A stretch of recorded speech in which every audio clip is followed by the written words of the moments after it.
En torno a las 4:15 de la tarde del 26 de abril de 1937, un Dornier 17, con la misión de realizar un bombardeo previo sobre un objetivo auxiliar, aparece sobre el cielo de Guernica, arrojando una pequeña carga y practicando la técnica de la Legión Cóndor, adecuada para conseguir efectos seguros en caso de poder llevar a cabo varias pasadas cuando no hay apenas obstrucción eficaz de la defensa antiaérea. Posteriormente, aviones alemanes Heinkel 111 e italianos Savoia 79 terminan la prueba o ensayo para la actuación en profundidad.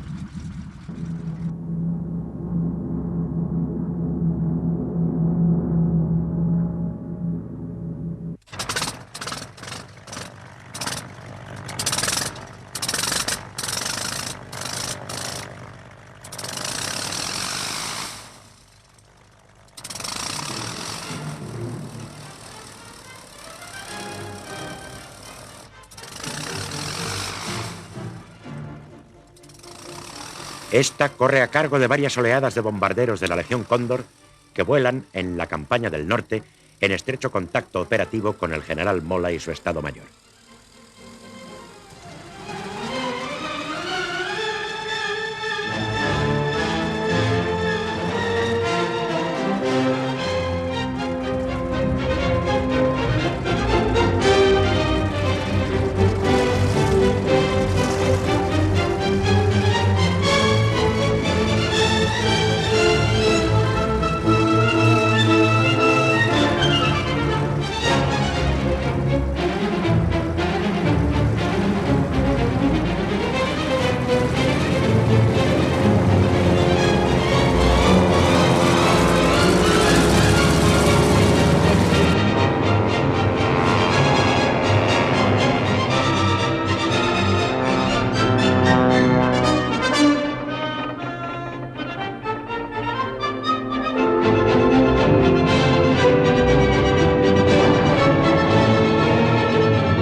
Sobre Guernica se lanzan en el lapso de tiempo de unas 3 horas entre 26 y 30 toneladas de bombas. Es una cantidad enorme para la época. Según documentos alemanes, el tonelaje equivale aproximadamente a la mitad del utilizado por todos los aviones de la Legión Cóndor en el momento cumbre de la ruptura del frente el primer día de la ofensiva del norte. El diario del jefe del Estado Mayor de la Legión Cóndor, coronel von Richthofen, indica que en la acción se utilizan bombas explosivas de 250 kilogramos y bombas incendiarias. También se emplean bombas explosivas de 50 kilogramos.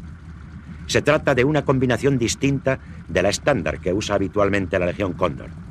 Se la destina específicamente a causar incendios, destrucción y desmoralización.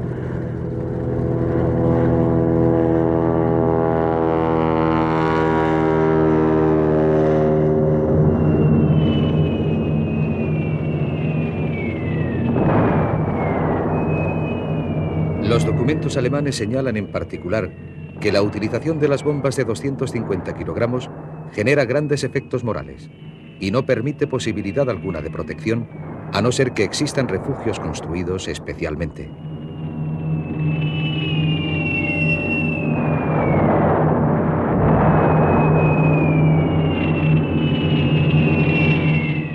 El bombardeo de Guernica, efectuado con una mezcla explosiva de elevado poder destructor y en grandes cantidades, provoca la catástrofe.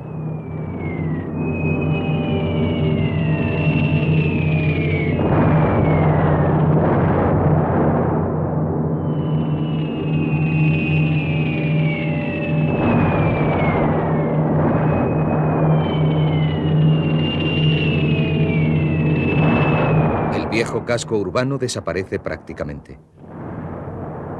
Las estimaciones sobre el número de víctimas varían considerablemente. Los autores profranquistas tienden a disminuirlas y llegan a mencionar cifras entre 1 docena y 2 centenares.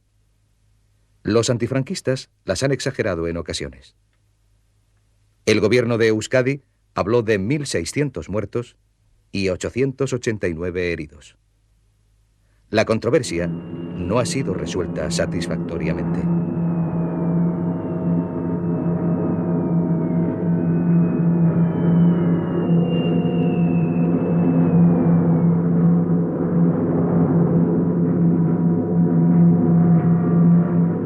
El debate sobre esta contabilidad de la muerte no puede hacer olvidar, sin embargo, otras dimensiones muy importantes del tema Guernica.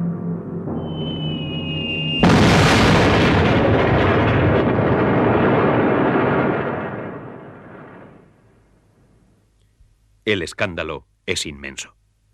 Las informaciones transmitidas al Times de Londres por su corresponsal George Steer dan inmediatamente cuenta de la brutalidad con que se realiza el ataque. La opinión pública internacional se moviliza rápidamente ante lo que se considera como un ensayo alemán de la guerra total del futuro.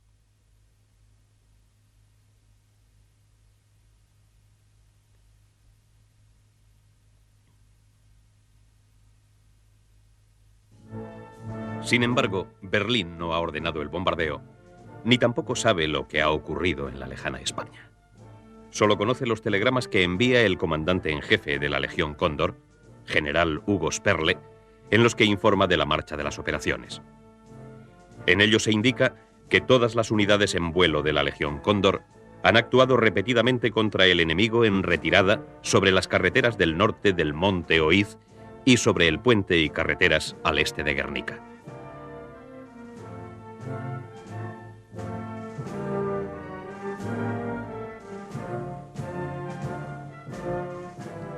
El puente no constituye, por supuesto, un objetivo separado de la villa foral, ya que se encuentra pegado a la misma.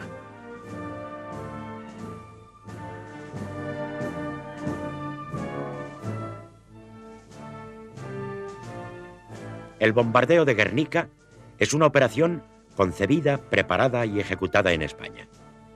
A la vista de sus repercusiones internacionales, Berlín exige explicaciones y Sperle despista a sus superiores. 2 días después del bombardeo, telegrafía que solo se han arrojado bombas sobre las carreteras y los puentes de Guernica. Sin embargo, von Richthofen conoce ya que la villa ha sido literalmente asolada. El 30 de abril, Sperle insiste en su táctica empequeñecedora de las consecuencias de la operación. En un nuevo parte, telegrafía que, según han informado las tripulaciones de algunos de los aparatos que en ella han tomado parte, en Guernica no han caído bombas y que ya había incendios en la villa antes del ataque. El general en jefe de la Legión Cóndor suministra así a sus superiores una información falsa, o por lo menos ambigua, que coincide sospechosamente con las tesis mantenidas por la propaganda del cuartel general de Salamanca que dirige Bolín. Pero a medida que transcurre el tiempo, el escándalo internacional arrecia. En Inglaterra, en Francia, en los más lejanos países, los alemanes son tildados de bárbaros que rompen todas las reglas de la guerra.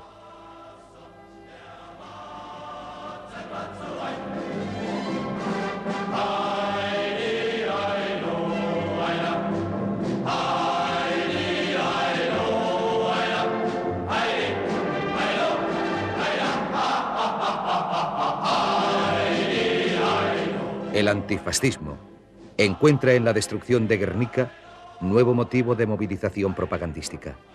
Berlín se inquieta y exige a Sperle más información. Se levantan voces sobre la conveniencia de enviar a España una comisión internacional investigadora, lo que no conviene a Franco ni al Tercer Reich. El 7 de mayo, el cuartel general de Salamanca envía un telegrama a Sperle. En él se le pide que comunique a Berlín que Guernica es un cruce importantísimo de comunicaciones y que en ella se fabrican municiones, bombas y pistolas. Los servicios de Franco ofrecen una versión que no es la que se mantiene de puertas afuera, eximiendo a la Legión Cóndor de parte de culpa.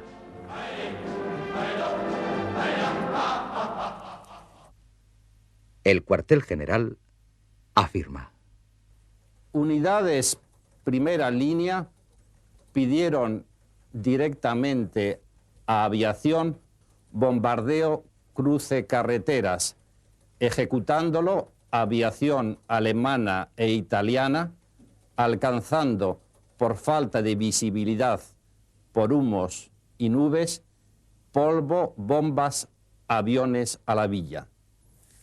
Esto contradice algún parte anterior de Sperle y responsabiliza a las propias unidades de la petición de bombardear no ya el puente, sino el cruce de carreteras.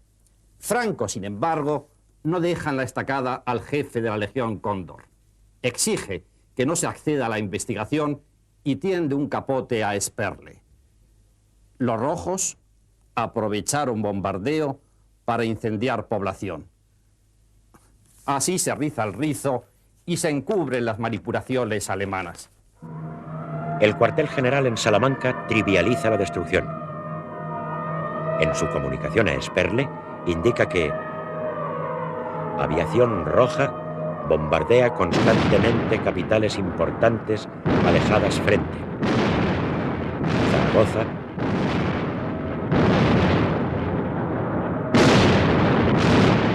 Valladolid,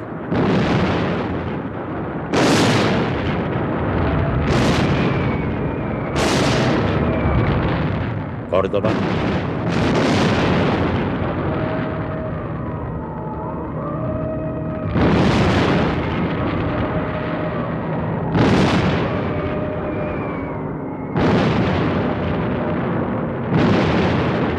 Melilla, Guernica carece importancia. Nada hace pensar que la decisión del bombardeo fuera desconocida del Estado Mayor del Ejército del Norte, que se encuentra en estrecho contacto operativo con la Legión Cóndor.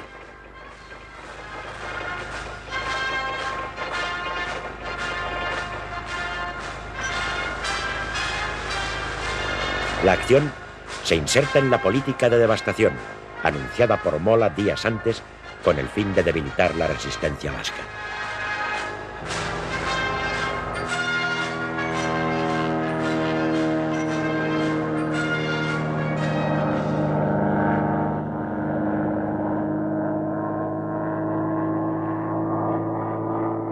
Guernica no tarda en convertirse en un símbolo universal a los pocos días de la destrucción de la villa foral.